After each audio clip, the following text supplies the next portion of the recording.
Olá, tudo bem? Seja bem-vindo a mais uma edição do Evangelho Virtual da Federação Espírita do Estado de São Paulo. É sempre com muita alegria que nos reunimos. Sim, nos reunimos, pois ainda que você não esteja aqui fisicamente conosco, os nossos corações se unem pelos mesmos ideais de esperança, de fé, de dias melhores. E assim, de alguma forma se cumpre a promessa do Cristo que disse que quando duas ou mais pessoas se reunissem em seu nome, ele ali estaria. E Jesus está conosco. E para estarmos com ele, é importante que estejamos aqui de corpo e de alma. Às vezes estamos aqui de corpo presente e de almas ausentes, porque o nosso pensamento está absorvido com os problemas, com as dificuldades, muitas delas que nos trouxe até este Evangelho. Então vamos tentar pensar em Jesus. Eu gosto de pensar em Jesus me convidando para um abraço fraterno. E diante desse braço, ou desse abraço, eu sinto o seu consolo, a sua esperança e, acima de tudo, a paz que ele me traz. E com essa paz, eu me sinto revigorado, refeito para os embates da vida.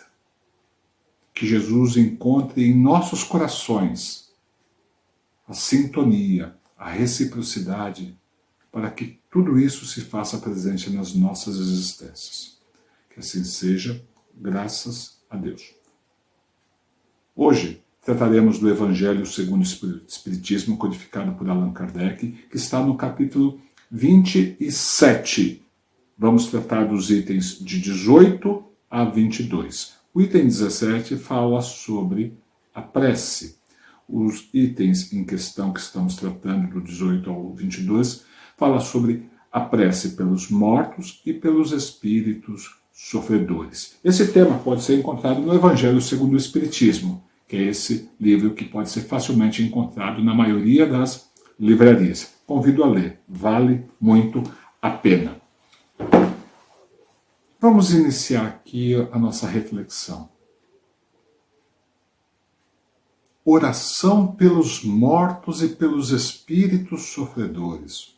Eu não sei quanto a você, mas eu cansei de ouvir questões do tipo: não se deve orar pelos mortos, pois o seu destino de alguma forma já foi lançado. Quem o julgou foi Deus pelas suas próprias ações, e assim sendo, pensam essas pessoas. A minha oração não tem o menor poder de modificar a decisão de Deus, até porque Deus é infinitamente soberano, bom, justo, misericordioso, sábio, então ele tem sabedoria nas suas decisões. Contudo, o que a doutrina espírita nos convida a refletir é: com a morte do corpo, morre também o espírito? Ou ele continua o seu processo de evolução além do corpo físico? As preces que fazemos chegam até ele ou não? Para aquelas pessoas que iniciei a minha fala, não chegam. Mas para nós espíritas, sim, chega. E nos ensina o codificador Allan Kardec que mais do que uma necessidade, é caridade orarmos pelos espíritos que desencarnaram ou pelos espíritos sofredores. Pois isso é a colocação em prática de um ensinamento do Cristo, de amar ao nosso próximo como a nós mesmos.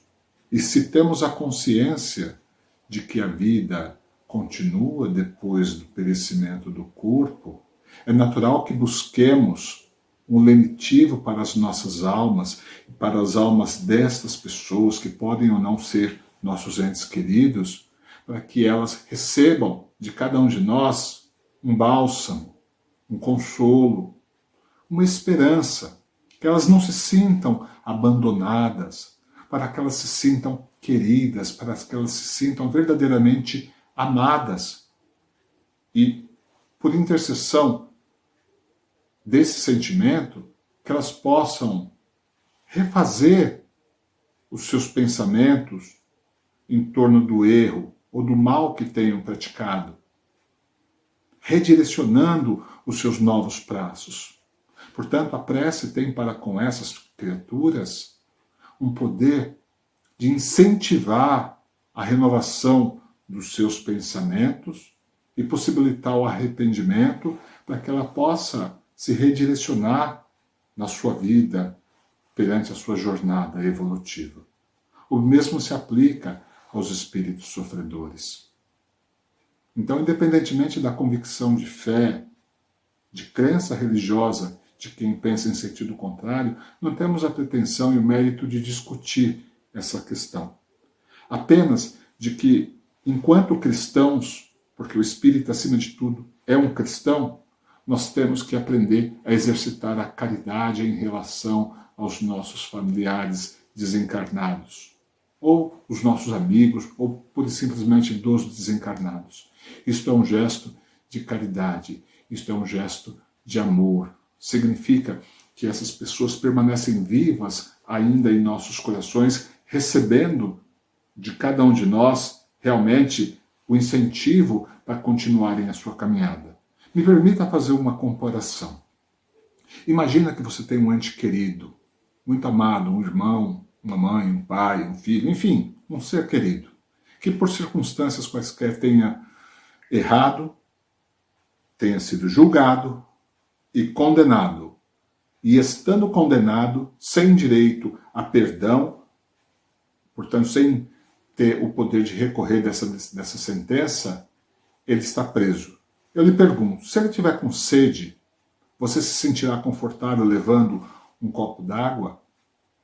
Se ele estiver com frio, você se sentirá confortável levando uma roupa, um cobertor, para que ele se aqueça? Se ele estiver doente, levando um remédio? Pois então, da mesma forma, o espírito desencarnado que padece de algum tipo de sofrimento, quando você ora por ele, a sua oração funciona como um gesto de consolação, um bálsamo para o seu sofrimento, para a situação pela qual ele está vivendo. De maneira que a sua oração, sim, atenderá às necessidades dessa criatura. E atendendo às necessidades dessa criatura, você estará colocando em prática o que Jesus nos ensinou, de amar ao nosso próximo como a nós mesmos. Então exercite o amor, exercite a caridade. Mas lembre-se, acima de tudo, de, nas suas orações, nas suas preces, de não apenas pedir, mas também de agradecer.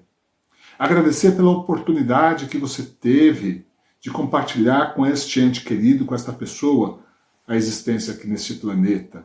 Por tudo que ela te ensinou, por tudo que vocês aprenderam juntos, por todo o crescimento que vocês tiveram juntos. Então, lembre-se apenas de que não apenas pedir, mas de agradecer.